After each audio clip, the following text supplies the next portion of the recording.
وہ دیکھنے میں شریف گھر کی بیٹی لگ رہی تھی۔ میرے قریب ہو کر بولی، چلو گے صاحب؟ میں نے پوچھا کتنے پیسے لوگی؟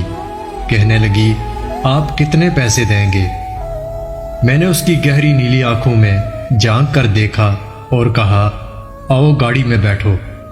وہ گاڑی میں بیٹھی اور ڈرتے ہوئے بولی، کتنے آدمی ہو؟ میں نے مسکرا کر کہا، میں اکیلا ہی ہوں۔ وہ کچھ دیر خاموش بیٹھی رہی، پھر بولی، آپ مجھے سگریٹ سے جلاؤ گے تو نہیں؟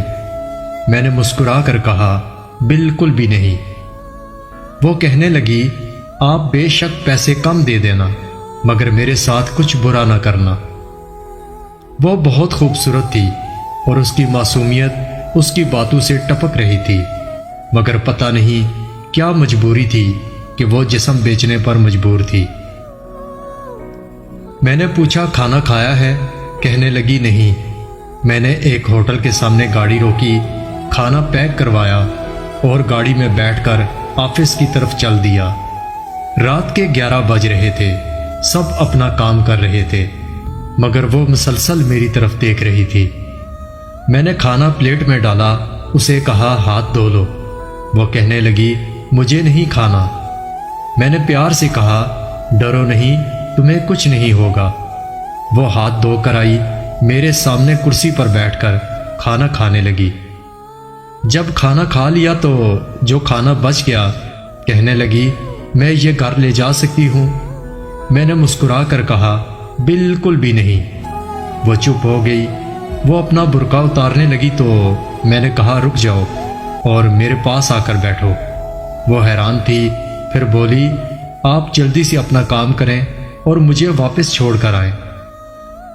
میں نے سنجیدہ ہو کر کہا، میں تم سے یہ نہیں پوچھوں گا کہ تم کیوں جسم بیچتی ہو، میں تم سے بس اتنا پوچھتا ہوں کہ کیا تم یہ سب چھوڑ سکتی ہو؟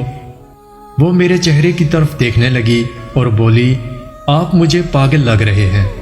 میں نے اس کی آنکھوں میں دیکھا اور کہا، ہاں میں پاگل ہی ہوں۔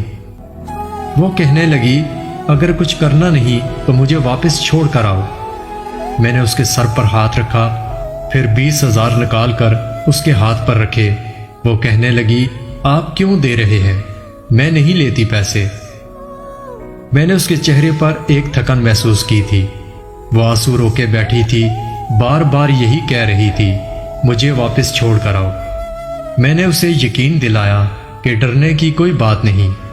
پھر میں نے کہا، اچھا یہ بتاؤ، زندگی نے بہت درد دیا نا؟ یہ سنتے ہی اس کی آنکھیں نم ہو گئی، جیسے کوئی قیامت گر گئی ہو اس پر۔ میں سمجھ گیا تھا کہ کوئی بہت بڑا درد لیے گھوم رہی ہے۔ وہ کہنے لگی، میرا شوہر مر گیا ہے، 3 بیٹیاں ہیں، سسرال والوں نے نکال دیا، ماں باپ فوت ہو چکے ہیں، کوئی بھائی بہن بھی نہیں ہے۔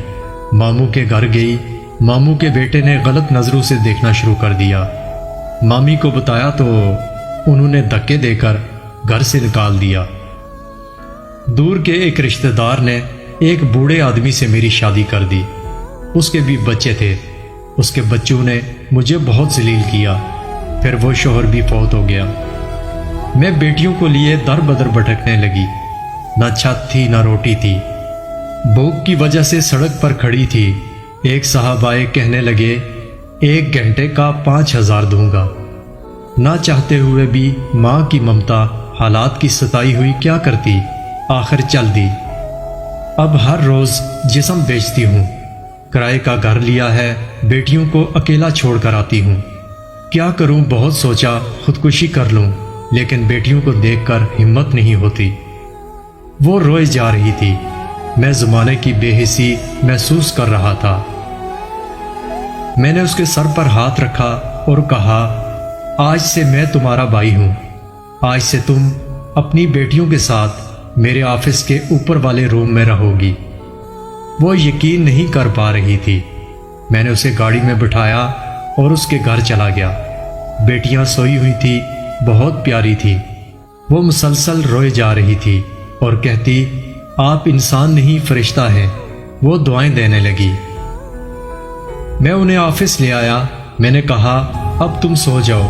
میں اپنے آفس روم میں گیا، میرے سامنے سے وہ چہرہ گزرا جو ایک لڑکی اپنے شوہر سے جھگڑا کر رہی تھی، اسے کہہ رہی تھی مجھے طلاق دو، تمہیں میری قدر نہیں۔ وہ اپنا گھر چلا رہی تھی، اپنی بیوقوفی کی وجہ سے اسے کیا پتا زمانے کی تلخیاں کیا ہوتی ہیں۔ طلاق لینا آسان ہے، اس کے بعد جینا موت ہے۔